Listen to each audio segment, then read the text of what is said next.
Mistério do lado colorado, mistério do lado gremista, treino fechado do lado colorado, treino fechado do lado gremista. Tem muita coisa pra gente falar sobre os bastidores desse clássico que vem no domingo lá na Arena. Então esse é o Diário Grenal dessa sexta-feira. Fica comigo depois da vinheta.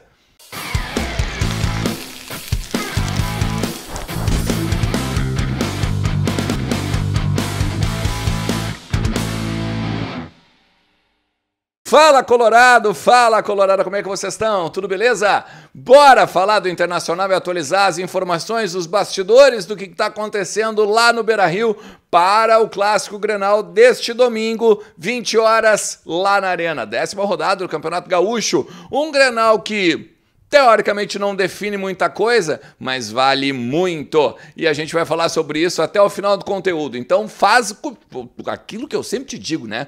Fica comigo até o fim. Também deixa teu like, te inscreve no canal, ativa a notificação, entra em kto.com, garante teus free bets com o cupom Ernest. E também tem o seguinte, tem free bet pro Grenal lá na KTO. Tu faz assim, ó, tem um link para tu clicar dizendo que tu aceita a promoção do Grenal, das odds, e tu vai ganhar R$10 para apostar em qualquer coisa que tu queira no clássico. Por exemplo, tu vai ter que fazer uma odd 3. Tá? Então, se tu pegar, por exemplo, a vitória do Inter já está pagando mais que 3. Então, pode botar 10 pila na odd do Internacional e botar um dinheirinho no bolso da conta do sueco, beleza? Faz isso lá na KTO. Eu quero falar com você sobre algumas questões aqui, tá? Do que foi treinado do lado do Inter, o que foi treinado do lado do Grêmio, algumas questões importantes para a gente trabalhar, até porque isso pode fazer com que a gente entenda o futuro do clássico e para onde vai a questão do campo agora nesse final de semana, beleza? Também quero falar contigo sobre a repercussão do vídeo do Suárez. Conversei com muitas pessoas agora durante a tarde, olhando, obviamente, a rede social também, né? E aí tem algumas coisas que a gente pode trazer a respeito disso, beleza?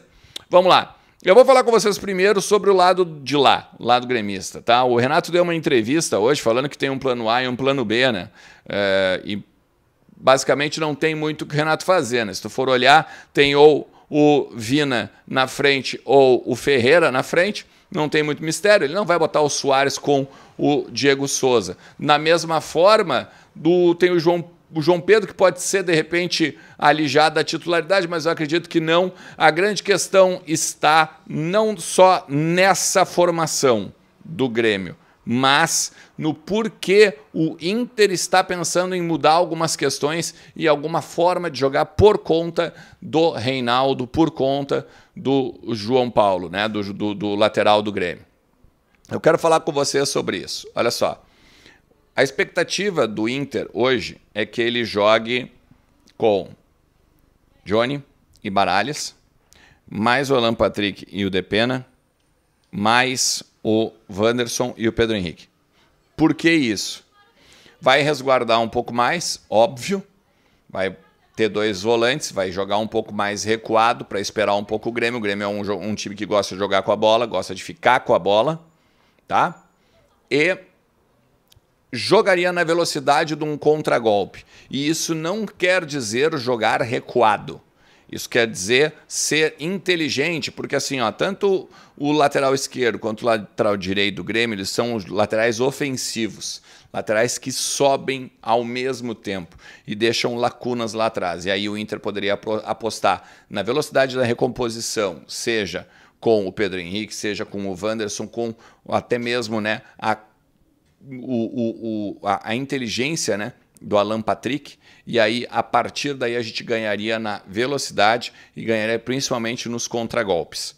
Vou voltar a dizer, nós não vamos jogar recuados, retrancados.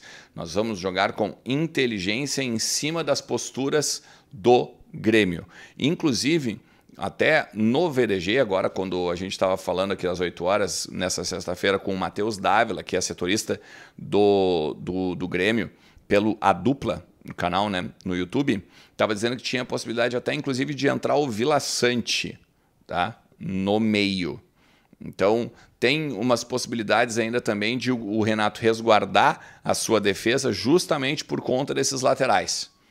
Então, assim, poderia ser o Vila Sante e o PP. Então, e claro que a gente vai ter que continuar conversando e vendo, falando com as pessoas para tentar entender para qual lado vai.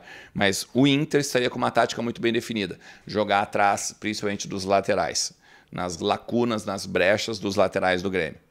Tá? Beleza. Eu quero falar também com você sobre o vídeo do Suárez, né? Teve muita gente que, eu inclusive, né, marquei os jogadores do Grêmio, os jogadores do Inter, melhor dizendo, né, nas redes sociais, Gabriel Mercado, Depena, o Pedro Henrique, sobre a declaração do Suárez para a revista Placar, numa entrevista que eles fizeram, né?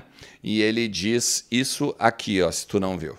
E que se quede tranquila a gente de Grêmio que em todos os clássicos que juguei, em todos hice goles. A grande questão é a seguinte, tá? O Inter, e todo mundo aqui já me procurou até nos bastidores, assim, em termos, né, os torcedores do Inter, dizendo assim, pô, Ernest, não precisa de combustível para jogar Grenal. Não, e realmente não precisa. Mas existem elementos que fazem com que tu te ligue mais, que tu fique mais esperto, que tu fique mais atento ao jogo, que faça com que tu fique naquela adrenalina e que tu queira o tempo todo jogar cada vez mais. Porque olha só, se tu pensar, esse Grenal ele não define nada. Ele não define nada. O Grêmio vai ser o primeiro, o Inter vai ser o segundo ou o terceiro, não tem muito mistério nesse sentido. O Inter não vai pegar o Grêmio numa eventual semifinal por conta desse Grenal. Não consegue ser ultrapassado pelo quarto colocado. Então não vai definir muito a situação na classificação. O que define? Até muita gente falou sobre isso comigo aqui hoje de tarde. O que define é a continuidade do trabalho, a tranquilidade do trabalho e, obviamente, o pau no microfone, né? Porque olha só, enquanto o Inter é vice-campeão brasileiro, o Inter é um time que vem montado, um time com uma base montada, um time com um treinador mantido, um time que agregou pouco justamente porque tinha um time já melhor organizado, melhor tecnicamente, e do outro lado a gente tem um time que está voltando à segunda divisão, um time que foi extremamente remontado, um time que não está jogando mais que o Internacional, e aí eu concordo lá com o Mano, quando o Mano falou sobre isso, que só tem basicamente o Suárez como o seu grande destaque. Então é tudo para o lado do Inter negativamente se isso acabar sendo um revés para o lado do Inter. E não só os jogadores sabem disso, mas também os dirigentes do Inter sabem disso. O vestiário do Inter está atento a essas movimentações. E aí eu vou te dizer uma questão, tem 19 jogadores do lado do Inter que vão estrear em clássicos. Então é óbvio que tem muito em jogo, principalmente a tranquilidade de uma Libertadores que se avizinha daqui a um mês, basicamente. E aí a gente tem que pegar esse um mês para reforçar o grupo e a gente tem que pegar esse mês para daqui a pouco manter uma tranquilidade de trabalho do Mano Menezes, ganhar o Campeonato Gaúcho numa eventual final com o Grêmio e aí ir para Campeonato Brasileiro, Copa do Brasil e Libertadores com uma tranquilidade de ser novamente o dono do Estado. E é sobre isso que todo mundo, de repente, deveria estar pensando, porque é sobre isso que os dirigentes estão pensando, é sobre isso que os jogadores estão pensando. Então, essa declaração do Suárez, ela não é protocolar, porque ele usa um termo muito importante, vocês viram há pouco. O torcedor do Grêmio pode ficar tranquilo, eu sempre fiz gols em clássicos. Ou seja, ele está prometendo que ele vai fazer gol aqui agora também, no Inter. E não é bem assim, né? Não pode ser assim, falar no microfone e simplesmente ir ali confirmar. O Inter não pode deixar isso. Se tu chegou até aqui, cara, vou te agradecer demais e vou te pedir, deixa teu like, te inscreve no canal, ativa a notificação e vem junto. O que tu achou dessa declaração de Suárez aí, hein? Bota nos comentários, vamos trocar uma ideia. Pô, a gente tem a noite toda de sexta-feira para fazer isso aí. Vem junto, a gente fala. Um abraço. Tchau.